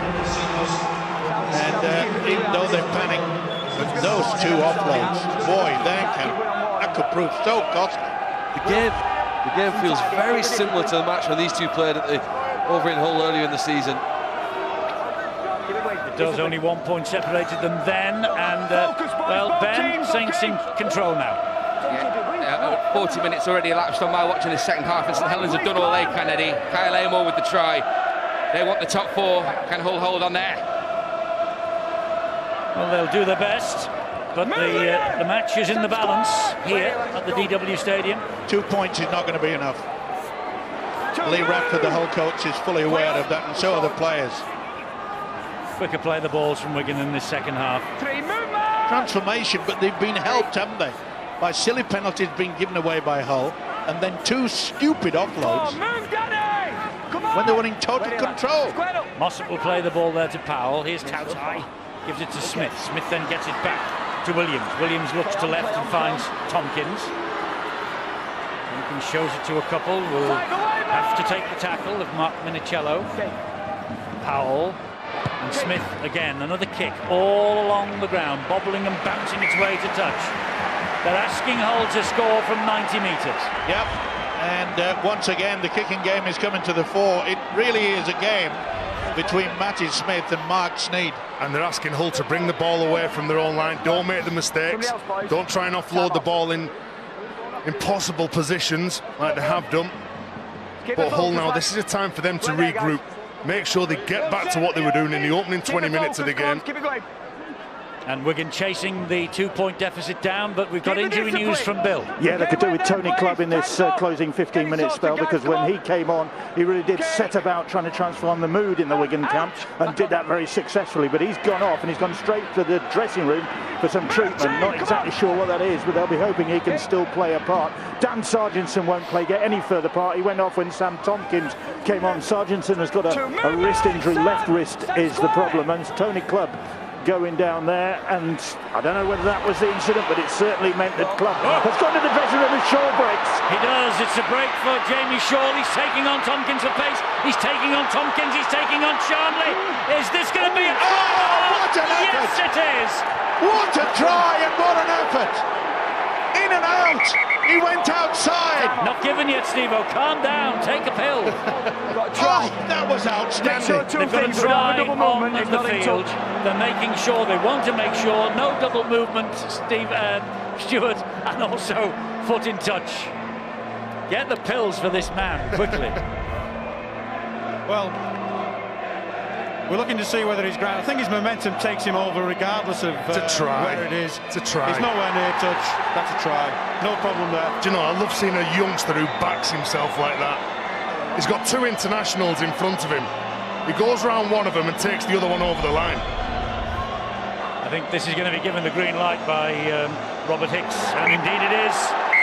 Wigan sent the invitation out. If you're going to get past us, you've got to go from 90 metres. Jamie Shaw has done exactly that. Well, if I'm right, I think it comes from a Liam Watts offload. Liam Watts tried an offload in a match earlier this season, and his team lost the game as a result of it. And it's a fantastically brave play. You know, you're in your own half of the field. As you say, Mike, you've only got a 2-point lead here. He cuts from one side to the other, gets his arm free, and as falling to the ground, throws it to his fullback, who's in a brilliant position to support. Stands Tompkins up, goes inside, outside of him, and he's strong enough and has enough balance to make sure that Charnley can't take him out of play. Yeah, you wonder whether Charnley should have really gone for the legs. He evades Tompkins, which is good, and that's the moment where he's allowed him to score the try. He really should have gone low, and that is how it feels to when it comes up on the big screen. He knew he got it down. An outstanding try from Jamie Shaw. He got a try in the cup win at St Helens on Sunday. 48 tries in this, now his 65th appearance for Hull. He got a try here last September in a 6-point defeat. He's just given Hull a 6-point cushion. And can Mark Sneed, with this incredible kicking style of his, can he add the extras? Knows the route that should be taken. Big kick. Oh, successful kick. Fantastic try, great kick. Hull are ahead again by 8. Well, Liam, what's the powerful player that he is when he gets his arm free and he gives the ball to Shaw? You can see he just pokes his nose through. He knows that his fullback's going to be there. Just have a little look what Shaw does. Look, he buys a bit of time, slows down his run, comes off his right foot. He knows that Charnley's chasing him, still has the strength and awareness to get over the try line, even been chased down by Charnley, probably one of the biggest wingers in Super League. An incredible effort from Jamie Shaw. But Tez, should he have gone for the leg straight away? Well, looking back, he would have said yes. Well, I think I'm right in saying that Bill gave us the report that Dan Sargentson would not return tonight because he's got a bad wrist injury. Dan Sargentson has just sprinted onto the field. Bill. Eddie, it's a risk. Oliver Gildart's come off, looking very unhappy. Now, whether Sean Wayne's decided that they need to tighten up defensively on that side of things, but Sargentson is out there. His left wrist is heavily strapped. I had a word with him just at half-time as they were coming back out, and he said he'd got a problem with that left wrist. He can't grip the ball securely, but security in defence is probably more of a concern at the moment for the Wigan Warriors. Indeed so. 12.5 minutes of the match remaining. Wigan trail by 8. Hull suddenly back in control and on the front foot, and with Minicello in this sort of form, anything can happen. Here he goes again. Second, third effort, fourth effort. That's desire. That run is all about desire. Sure. Oh, I'll tell you what, Sneyd was thinking about a drop goal then. This is Yeaman. Oh, Neiman's seen a gap and gone for it. Yeaman gets to within 10. He's put down on tackle number 5. And it's Sneyd again. Back he comes to Leon Price. Leon Price fires the pass. The big man's in the corner. It's Fetuli Talanoa. A flying try. It's not given yet. Well, I don't know why. He wants maybe just to see whether he's got his foot touch and grounding. Whitewash. Touch and grounding. Well, it certainly looked promising when he was going in the corner. Looked from where I was that he'd got in, but this will tell us. I think he takes off well in field. There's no problem there, and there's no problem with the grounding. Great finish. Second fantastic flying try we've seen on Sky Sports in the past 2 days. Wonderful effort. Outstanding. And it looked where they were wobbling. It did. They were offloading the ball where they didn't want it, and then it was down to Liam Watts. Liam Watts, when he offloaded, he made sure that Jamie Shaw was there. That put him well in front at 24-16, and then now, Talanoa. They just played with him. It was a wonderful cross-field run by Leon Price. The halfback combination. Watch Mark Sneyd do the dummy. He came on the angle. You could see that Bateman had to hang off, and it's a wonderful effort. Deserving of a try, but deserving also of winning the game. They don't do that too often at this ground. You might tries in 3 minutes, Phil. You might notice on the front of the Hull players' shirts, and usually the position that's taken up by the main sponsor, it says Love Life, and the Hull supporters are certainly doing that tonight. It's in support of a young man, Lee Newton, who's fighting a few problems at the moment. But his supporters will be delighted. They've travelled to St Ives driving home. There's the Love Life Foundation. Must convince the Hull supporters that this year they are a top 4 team. Yes, they could be even better than that. They're going to be second if they hang on to this situation, and with a 12-point lead at the moment, with this kick to come from Sneyd, who's just kicked one 3 minutes ago from the other side of the field in a similar position to this. There's nothing to say he's not going to kick this either, and if he gets this over, of course, it's 3 scores needed for Wigan. Stay. It's 3 scores needed now to win. It will be 3 scores needed. Back on. If this goes over. No, it doesn't. No. So 12 points. 12 points and 10 minutes. Well, Hull's pivot certainly dictating this game. You can see Mark Sneyd shapes to go open side, brings it back to Leon Price, who has the vision, knowing that a couple of the Wigan players have shot the line, gives the space, and what a fabulous athletic finish from Talanoa. If you want to do it tough, he'll bring it back, he'll play it tough. If you want the silky skills, he can do that as well. And how about the contribution in that try from Leon Price. He plays almost in neutral for many stages and many facets of the game. Suddenly, he presses the overdrive button and he contributes. But that was reading the game well. He could see that Mark Sneyd would look into the hole, take it to the right, and he knew that his half-back partner was coming on the angle, and it created havoc in the Wigan defence. But boy, what about the finish? Fantastic. You're right, Eddie. You know, I don't know who it was that decided to take away, you know, when you hit the corner flag at the moment. And we have just over the last couple of years seen some magnificent. You might have just noticed. They'll take the two in. Sky Sports 4 on the red button. Okay, advert over, off you go. Have a little look at the old fox here, Gareth Ellis. When he's getting up, he traps Sean O'Loughlin's leg. Look at him with his arm, wraps it up, just so he gets the penalty away. That's a wiry old player, that, and hasn't he been good? Yeah, he's been around a while, and you could see there was nothing that Sean O'Loughlin could do. Well, I would say that Sean O'Loughlin has another route out of there without going over the top. So he put himself in that position. He should have come out the side. He wouldn't have been penalised then. Can't get out the side. He's got his leg trapped in. Then if he gets out the side and kicks his leg up, he rips the ball out. Stewart, you're the cynic. Right, he's put his leg over the top there. They gave him the opportunity to trap him in. So you two are saying that's no penalty, are you? You and O'Connor saying no, no I'm saying that is a penalty. That was clever play from Gareth Ellis. Cheating's not clever play, is it? No, look. He never cheated, Phil. O'Loughlin couldn't get his leg over. That's not the question, Terry. He couldn't get away from it because he was being trapped. Mark Sneyd then. Mark Sneyd, bang in front.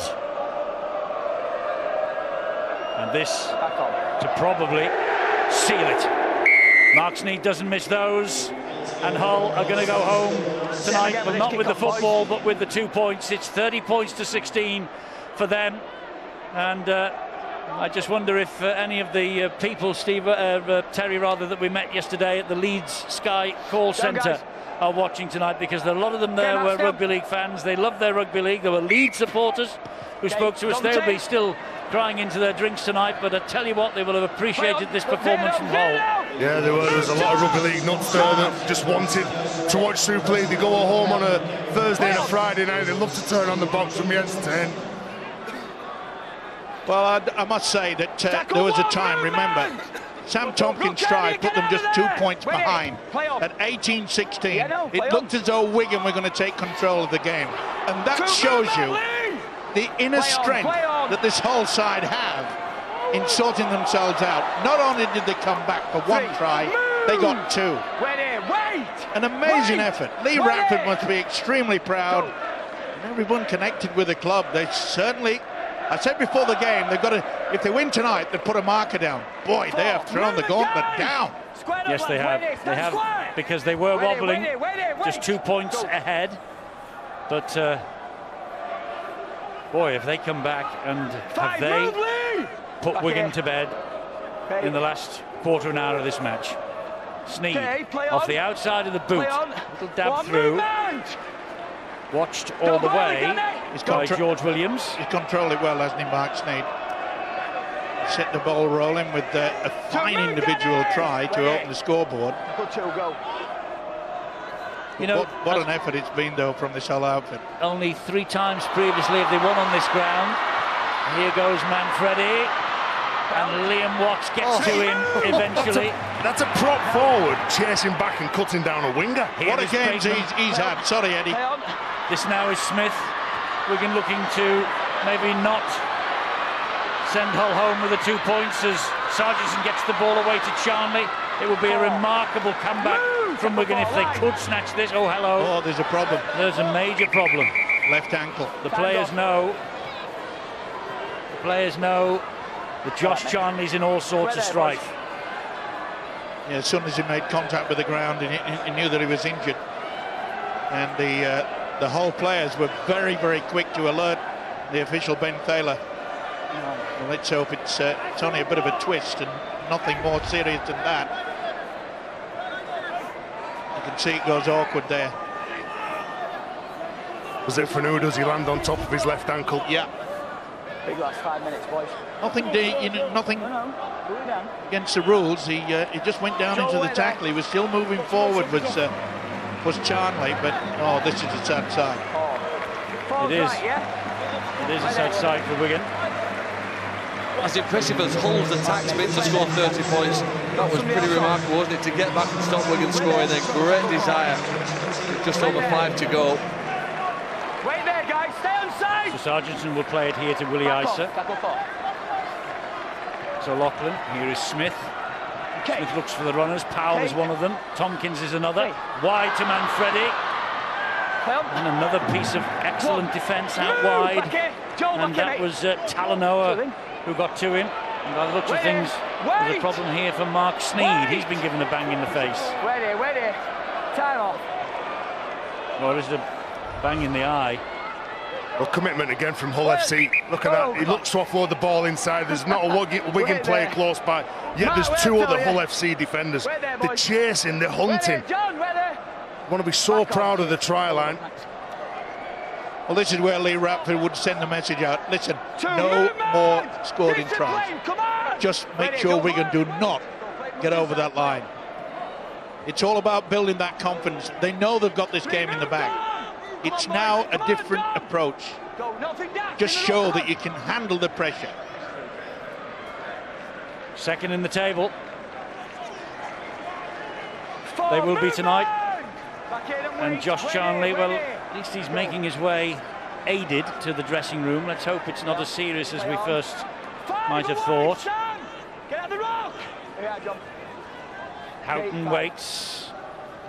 It's Sneed. Goes high and straight down the middle. And Tompkins is underneath it. He then feeds Gildart out wide down the left-hand side. Gildart has retained possession. It was one-on-one steal, so back to 0 in the tackle count. Here's Sargentson again. That's 2. Movement. Back here, lads. No. Powell waits. Side your hooks, boys. It's now with the Lachlan. Back it comes to Smith. Oh, the ball has come free. That's a knock on. I've got a knock on off Hull. Knock on by Talanoa. Come on, I can't hear you. He's claiming that there was a first knock on from Wigan. Penalty. It's a pullback against Sam Tompkins, apparently. Penalty against Joel. Somebody was chasing the ball. Joel's pulled him back. Or is it Joel? Is it Joel Tompkins, Stu? I think it is. It's Joel Tompkins. Well, same name. Understandable. Nothing much in it, but a penalty to Hull. Stay on. Well, there's been some great performances from this Hull side, and listen to the Hull supporters. They travelled in numbers last week to St Helens for the Cup. They will travel in numbers between now and the end of the season. Whenever they are away from home, they'll be in Newcastle next weekend for the derby against Hull Kingston Rovers, of course, at the Magic weekend.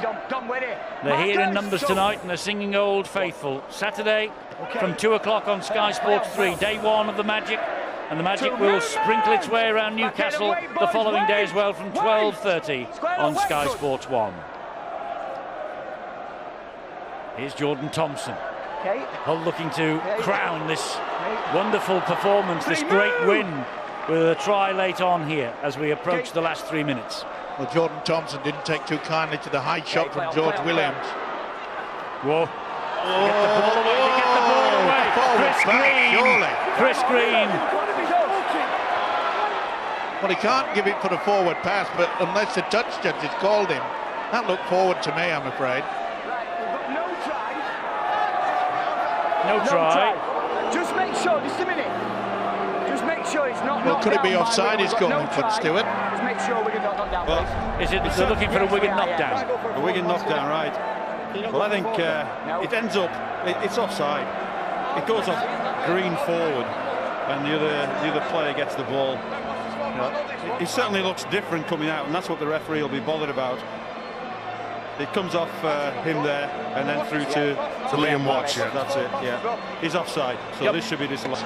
To 16, they won't mind this being turned down. He's got it right as the official. He's offside. Penalty, Wigan. He's offside. Back on. Well, they were trying, weren't they? They were trying, and they were inventive to the last. And that's what Hull FC, it's a big part of the game, the forwards interchanging, passing the balls. Mossop will take it forward for Wigan. It's a lost cause for the Cherry and Whites now. And because Saints have won at home against Salford, I think St Helens go fourth. Wigan will drop down a peg here. Hull will go to second. Catalan will drop to third. Warrington still top.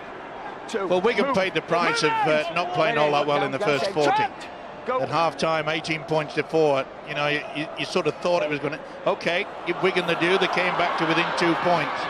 Well, they were wobbling then, Hull. They really were. That looked like it was swinging Wigan's way, but they got 2 tries in 3 minutes and that settled them down again. And that is a sign of a very, very good team. Working hard for themselves. Well, Sargent's finished up with it. Surely that was a knock-on. They'll take the first one. Head and feet to Hull, and they won't be rushing this. It will be fascinating to hear John Wells after the match at the touchscreen about what he picks out as the game breaker, Mike. You're right, 16 points to 18. What was the moment that turned the game really when it appeared Wigan were on top? Now, you might, you know, I'm not trying to guess what he'll go for, but do you think it's the try by Shaw when Liam Watts provides that offload? That's the play, isn't it? The Liam Watts offload. That was a killer blow. And at a time, now remember, we've been critical at that point when they were only 2 points ahead in saying, why on earth did Gareth Ellis offload in an impossible situation? Why did Kirk Yeeman offload? And yet, we praised one man who offloaded and got it right, and that was Liam Watts. And what a game that prop forward has had tonight. Well, John Wells is under pressure now.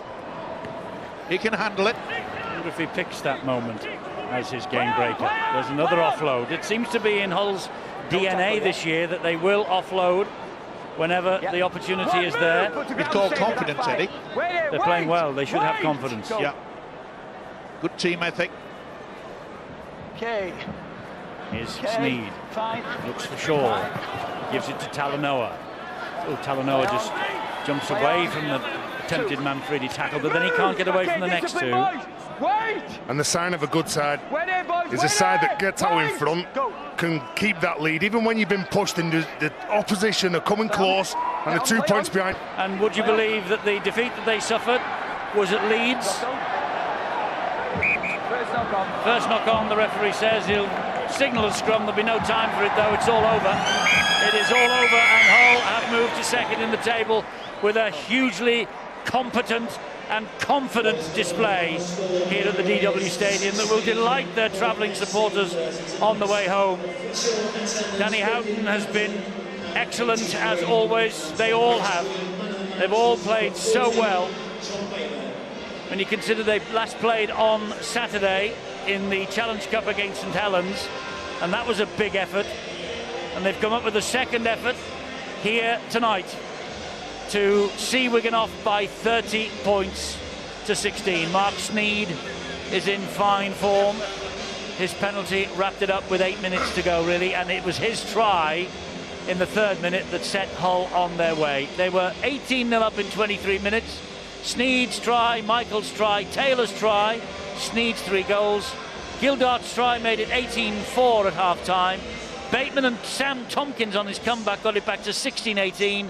Hull were wobbling. Then 2 tries in 3 minutes from Shaw and Talanoa, and Sneed in the end with the penalty goal. So the man of the match who gets the bottle of bubbles from Bill is Liam Watts. Liam Watts, congratulations.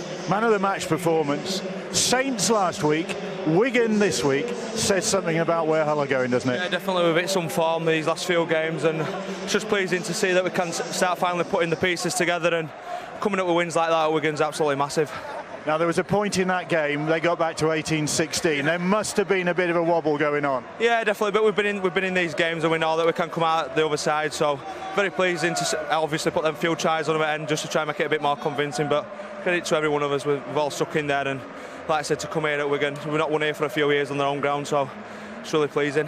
The thing, I mean, there's lots of characteristics about this side, but belief seems to be something that there's plenty of. Yeah, definitely. Obviously, Frank sat in there, he wanted to be out here tonight, and everybody's wanting to play, and like I said, there's only 17 that can play week in, week out, but there's lads in the changing room that's obviously missing out that should be playing, but credit to every one of us, we're all sticking together. Like I said, we're buzzing, and hopefully can start doing something this year. Well, you're doing something now, setting the table. Well done, Liam. Thank you very much. Cheers, guys.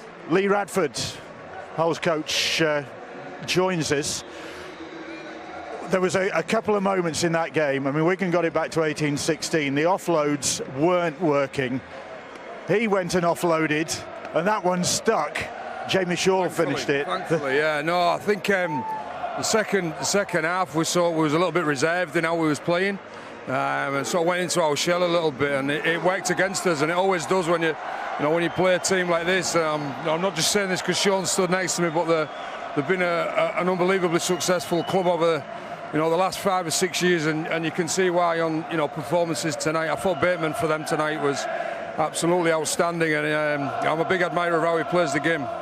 But for you, it was a team performance, wasn't it? Everybody in that 17 contributed. Yeah, well, we knew we had to be right on our game to get anything out of tonight, and thankfully there was, and it's a credit to the players. We just got to make sure we're not getting carried away with ourselves and listening to the media.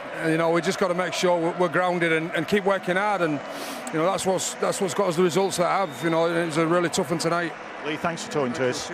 Thanks also to Sean Wayne for coming straight in, because that's got to be hard to take, especially, I'd have imagined, the first quarter of that game, and that's probably where the damage was done, Sean. Yeah, again, Warrington did the same to us. We started poor. We got out-muscled. They ran a bit harder than us, and they were the better team. Disappointed with our performance. For the 80 minutes, we didn't. We had a chance in the second half to get back in the game, and we just threw it away. Every time they come out to their end, we got penalised with poor discipline and other things. So we didn't give ourselves a chance to win. Against teams like Hull, you need them kicking out to their end, and we couldn't let them do that. We got penalised every single time. They didn't have to kick the ball. Out-muscled, and that's not something that you're presumably prepared to accept. No. I mean, well, they're far bigger than us. Yeah. But we're a detail team, and our detail wasn't there. Because our detail wasn't there, we give penalties away. You give field position away against a team that attack like them, you're going to lose the game. And we got what we deserved, absolutely. I wish they'd have beat us by more, because we were miles off. Thanks, Sean. See you, Bill. Yeah, Sean Wayne side miles off. That was to be a pretty fair assessment. There's Hull FC players celebrating. Danny Houghton, in front of your picture, he will be joining John at the touchscreen very shortly. But before that, it's me to talk through the game breaker in that match. And John, for you, it was the magnificence of Lee Radford's side with and without the football. Resilience without the ball and brilliance at times with the ball. This is a period of time between the 50th and 64th minute. Wigan really coming back. Yeah, and this was Hull sticking their finger in the dam at times. They were bent a couple of times in defence. They were stung a couple of times with points on the board. That tackle from Leon Price was absolutely key to stopping the momentum, or at least halting the momentum temporarily from the Wigan Warriors. I thought this take was massive in the context of the game from Jamie Shaw, and it all built up to the try from Jamie Shaw on the 64th minute. And this is at a period when the offloads for Hull FC weren't sticking. They still had the courage to throw them. So this is massive. In the context of what was happening and what wasn't going right for them, that was huge. And Jamie Shaw, again, a man with a huge future, a key part of that Hull side now. As I said, resilience without the ball, and at times, brilliance with the ball. OK, Jamie Shaw, one of the recent additions to this Hull FC side. One of the longer serving players will join John here at the touchscreen very shortly. We've got a short break coming up, and then we've got this man coming up. Well, he's got to be as close as there is to a man of steel. Averaged over 1,000 tackles a season for the last 6 years. He's performed again tonight. That's coming up. Stay with us.